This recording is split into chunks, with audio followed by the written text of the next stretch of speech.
1857 ये सिर्फ एक साल नहीं है, ये हमारे इतिहास का वो पन्ना है जो आज भी हमें जोश से भर देता है।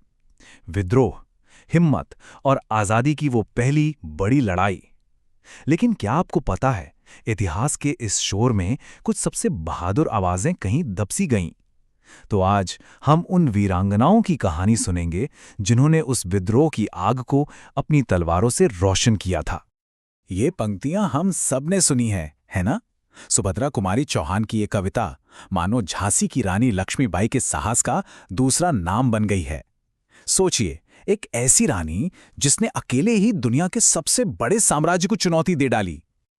और यही आज का सबसे बड़ा सवाल है। क्या 1857 के उस महासंग्राम में लक्ष्मीबाई अकेली थीं?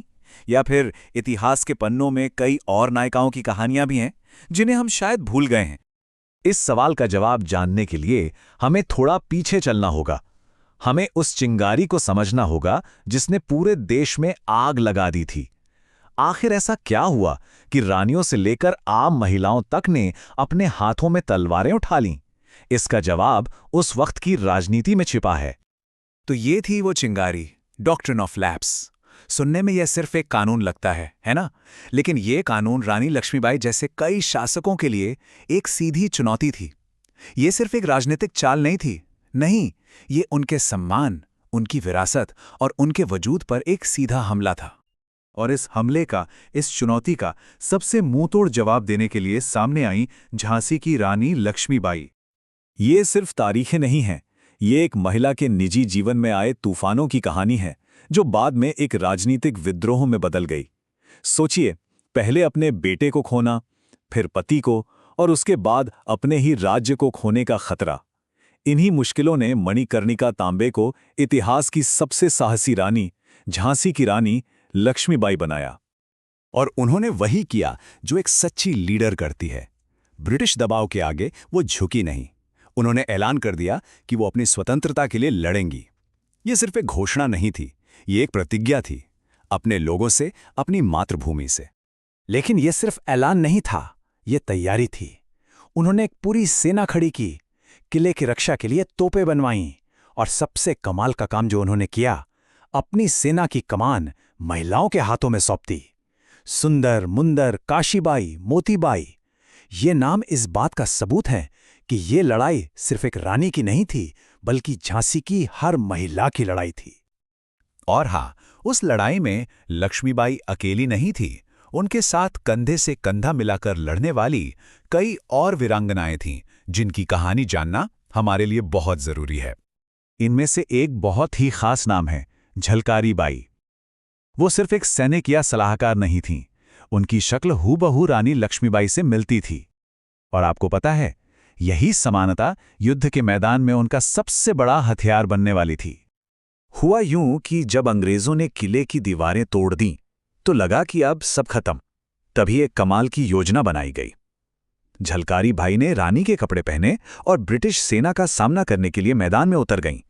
इस एक धोखे ने असली रानी को अपने बेटे के साथ सुरक्षित निकलने का वो कीमती वक्त दे दिया, जिसकी उस पल सबसे ज्यादा जरूरत थी।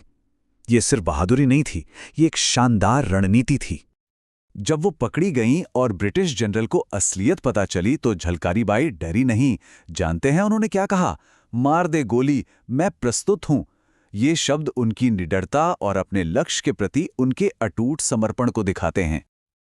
लेकिन ये कहानी सिर्फ झांसी और उनकी बहादुर साथियों पर खत्म नहीं होती।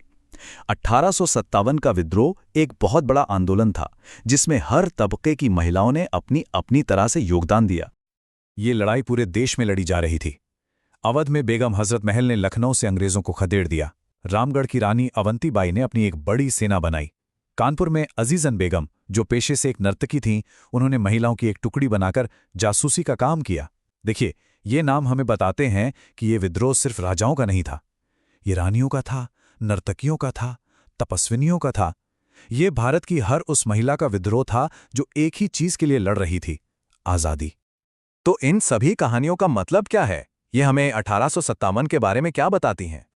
कहते हैं, आपकी ताकत का सबसे बड़ा सबूत वो होता है जब आपका दुश्मन भी आपकी तारीफ करे। रानी के खिलाफ लड़ने वाले ब्रिटिश कमांडर जनरल ह्यू रोज ने खुद लिखा था कि रानी लक्ष्मीबाई सभी भारतीय नेताओं में सबसे खतरनाक थीं। ये शब्द इन महिला योद्धाओं के शौर्य का सबसे बड़ा सर्टिफिकेट हैं।